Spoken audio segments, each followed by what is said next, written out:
Yo, what's up? What's good? Welcome back to another one. So, there's a previous video I did on MF Doom explaining on how all your friends are fake. So now I'm reacting to a video on what really happened to him, cause I don't know what happened to the nigga. Didn't he just like pass away, bro? You know what I mean? But let's get into it. Ugh. Peace, what up? Y'all know who the supervillain is. Distortion and Static, stay tuned. That's the audio daily double. Rappers need to fall off just to save me the trouble, yo. We won't beat around the bush much. This is young MF Doom. His name is Daniel Dumoulet. He was born in London but moved with his family to New York from an early age. There, they were living in Long Island. It was this very place that stayed a huge role in his musical destiny. In 1988, Doom formed a group called the KMD, which was made up of his younger brother, DJ Subrock, and MC Rodan. Soon after, Rodan left the group and was replaced by Onyx, the Birthstone Kid. At that time, Doom himself went by the name Zev Love X. The group signed a contract with the Elektra Records label company thanks to the Third Bass team. Zev Love X's first appearance was in the song called The Gas Face and its music video.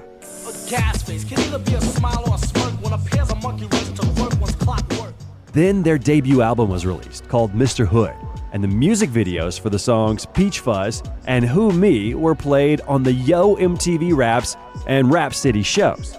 They had such a peaceful and intelligent hip-hop style, in the line with the likes of De La Soul or A Tribe Called Quest. How can I keep the Goya nectars on myself? Oh boy, how I search for an employer, but before the yellow Huckleberry film was in time.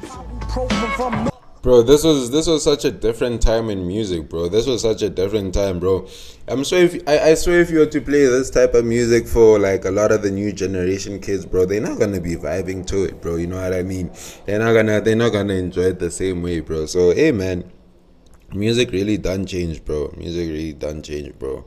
But then wasn't MF Doom also like part of our generation somehow? You know what I'm saying? He had some input or some contribution towards the whole music scene. I don't know. Let me know in the comments, bro.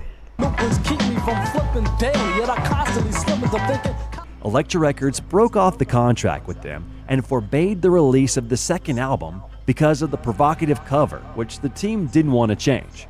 The album would only be published in 2001 by the Ready Rock label.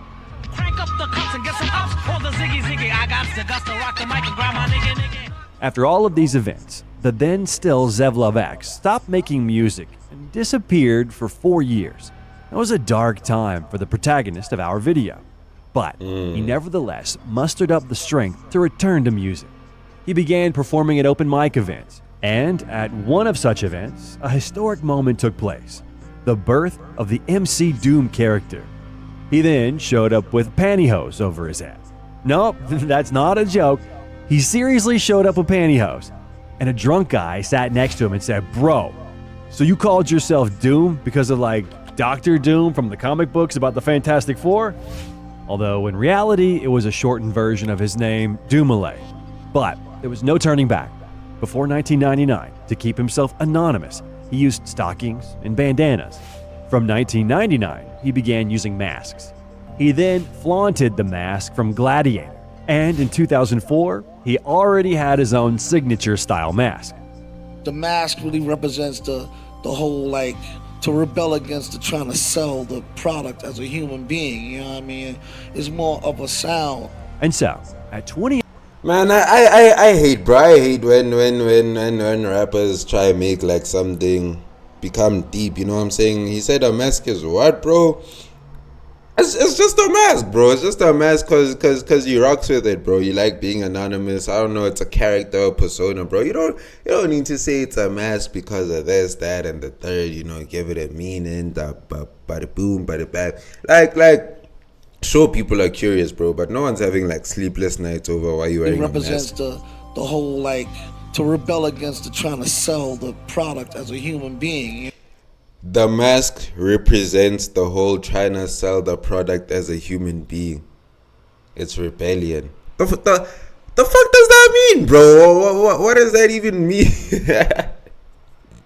I mean, it's more of a sound. And so, At 28 years old, he decided to relaunch his music career, and this is how. In 1999, he released a solo debut album called Operation Doomsday. This album received good reviews, and off it went. That's the audio daily double. Rappers need to fall off just to save me the trouble, yo. The one who mostly keep cash but brag about. Isn't this that song that was on like his first album or something, bro? The one where he was in that Tribe Collective crew spiel, bro. I mean, The broken time joking rhymes like the is you just happy to see me trick. MF Doom's discography is a confusing thing. He found it boring to tell stories from the point of view of just one character, so he made up a few of them. For example, the MF abbreviation stands for Metal Face Doom and Metal Fingers Doom. The former raps while the latter produces. You can hear the latter in Special Herbs, which he will go on to release 9 volumes of over the course of his career. One of Metal Fingers' main features is that each track is named in honor of a particular herb.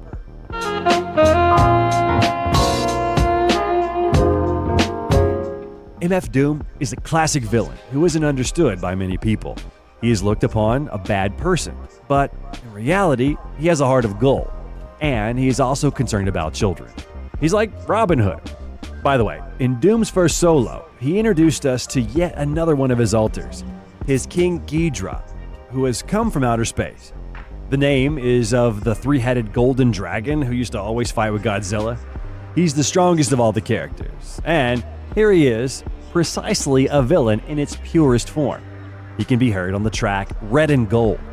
He's the villain with the $1 million voice throat trick. He's like a ventriloquist with his fist in the speaker. He channels the information to Doom in order for Doom to produce and whatnot. So Doom he gets the message from Ghidra. you see, if you're like a normal person and you're just trying to figure out how this guy makes music and you get an answer like that, bro, you're gonna think he's taking something, bro. I won't lie, bro. You're gonna think he's on something. Because what do you mean a 3-headed golden dragon tells a version of yourself, the producer one, and then there's another, you know what I mean, bro? That's just a lot to conceptualize, bro. It's a lot to understand, bro, that you're getting your, you know what I mean, bro, like the like you get me, like it don't really make too much sense, bro. 2003, he released an album by this alter ego, who goes by the name Take Me to Your Leader. King Ghidorah, take me to your leader. Quick to claim that he not no snake like me neither. And a few months later, the Vaudeville Villain album was released under the pseudonym of Victor Vaughn. This alter ego draws from the Dr. Doom's government name, Victor Von Doom. Dumoulin describes Victor as a young whippersnapper and depicts Vaughn as MF Doom's younger self. Vaughn, the traveling vaudeville villain. You don't give a flying fuck who ain't not feeling them. Call back and do the same thing tomorrow. If something don't give, I'll be forced to ignore her. And he also has a lot of collab pseudonyms. Now, let's move on to the collab album, which was also released in 2004 under the name Mad Villainy, which he made together with the beatmaker Madlib. For the most part, the running times of the tracks is not more than a couple of minutes, where there are essentially no choruses, but just verses. So nasty that it's probably somewhat of a travesty having me. Then he told the people you could call me your majesty. Tripping off the beat kinda, dripping off the meat grinder. Heat niner, pimping, stripping, soft, sweet minor. Gripping on the meat grinder? Hey, yo. But this is, my bad if I'm, nah. You know, I actually have a problem with this, bro. A lot of people tell me that I pose a lot of this, that, and the third, bro. But come on, twin. Come on, bro. That's the whole point, bro. That's the whole spiel we got here, bro.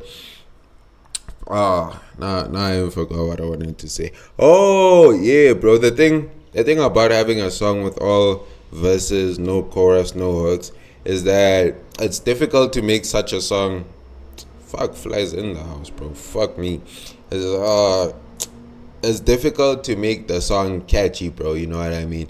It's difficult to make the song catchy when it's just verses, unless you put some repetitive stuff. But then that's kind of not really a verse anymore. You know what I mean? So hey man, I just wanted to say that, bro, because I've been trying to go mainstream, and I realized Secret Sauce is just having a catchy hook or something catchy in the song, bro.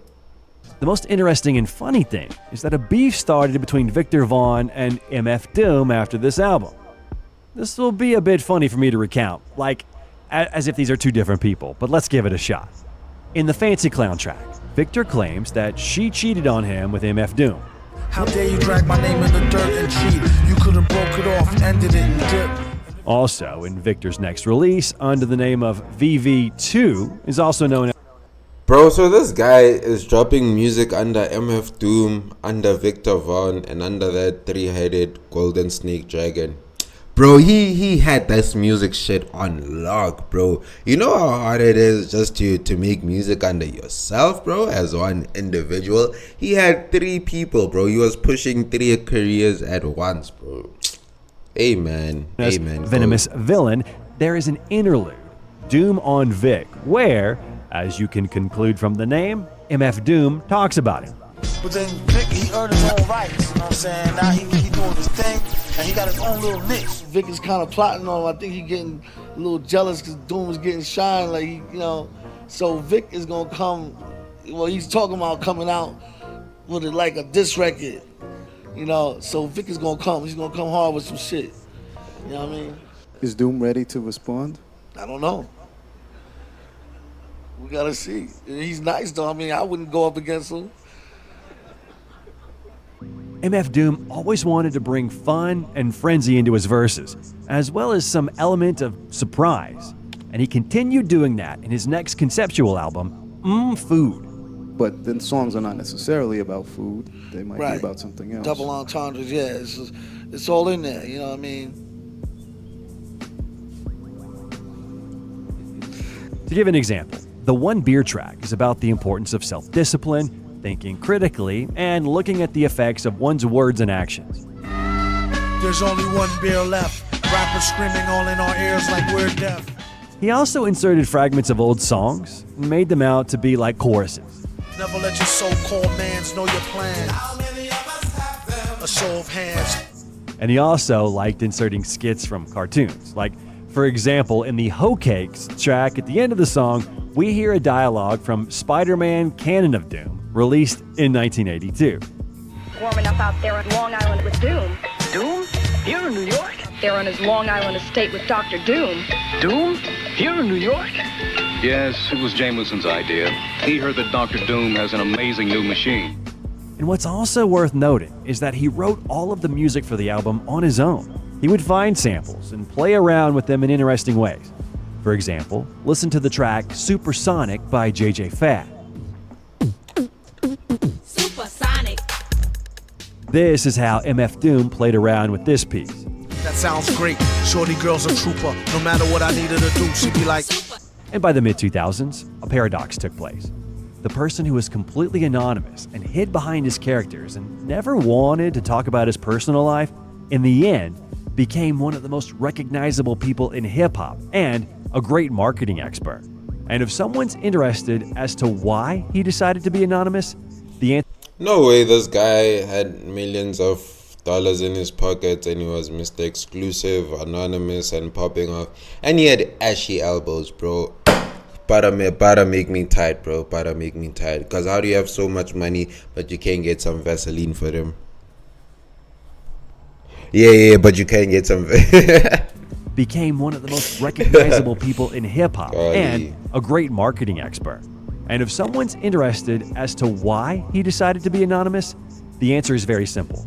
I quote, "I like to separate my situation, my home and family life. I draw inspiration from it, but the people I know in the neighborhood don't even know what I do. I'm just a dude who lives right there, or the dude down the street that comes into the store. I need my life.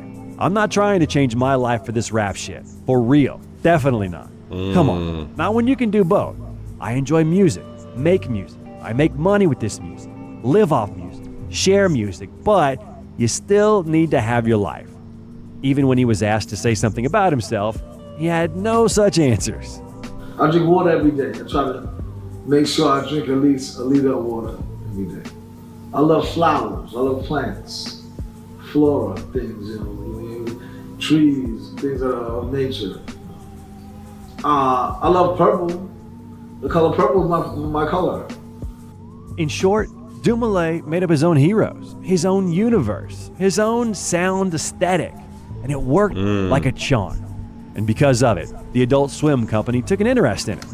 Adult Swim shows cartoons for adults, where characters smoke, cuss, and stuff of that nature. MF Doom's voice could be heard in various cartoons and some other content. Okay, cut. Girl, you know what? You need to sex this song up, son. You know what I'm saying? Welcome to the Andy Williams Christmas Special. And I'm your host, Andy Williams. However, let's get back to music and to the making of his second album, The Mouse and the Mask. MF Doom became acquainted with the beatmaker Danger Mouse, whose mashups at the time were getting famous. He mashed up the following albums: the Black Album from Jay-Z and The Beatles from The Beatles.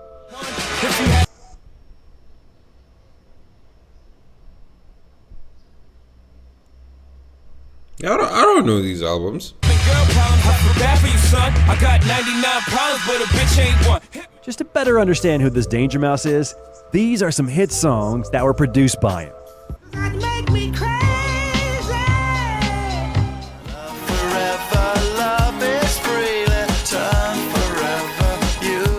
By the way, if you want a video about Gorillaz, then let us know in the comments and hit the like button. Back to the album when... What? Video about Gorillaz to a person? What? What is he talking about, bro? What? Do you want to see a video about Gorillaz? I don't know. I feel like that was racially motivated. That's all I gotta say, bro. Where Danger wanted to create an album for Doom that's more likely to hit the charts, not something more underground like it was with Madlib. Like jump rope, double dutch, then turn on the mic with a thumb stroke, subtle touch, cuddle clutch. If a wink is as good as a nod to a blind horse, of course his technique was from a divine source. And, by the way, once more about Gorillaz. In the Demon Days album, you could hear MF Doom. Where you found them at, got around town, could've drowned in it, would've floated, bloated, voted, sugar-coated, loaded, hip shooter. What's remarkable is that was one of the greatest feats in Doom's career. In an interview, he said that after 1993, hip-hop, for him, became pop music or bubblegum shit. Quoting his words, "Really, for me, there's no more after 1993. Seems like it all turns into pop or bubblegum shit. The last couple records I remember listening to before that was De La's 3 Feet High and Rising and all that. Nas's Illmatic kind of shit. If I went into a little bit more detail with that kind of feel, Gangstar, Primo, and them.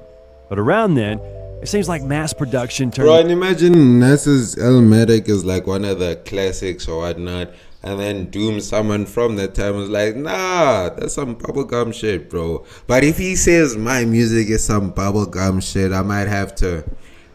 now I was gonna say I might have to blow and then pop a nigga, but then that's gay, bro. Never mind. I'm not into gay. something else.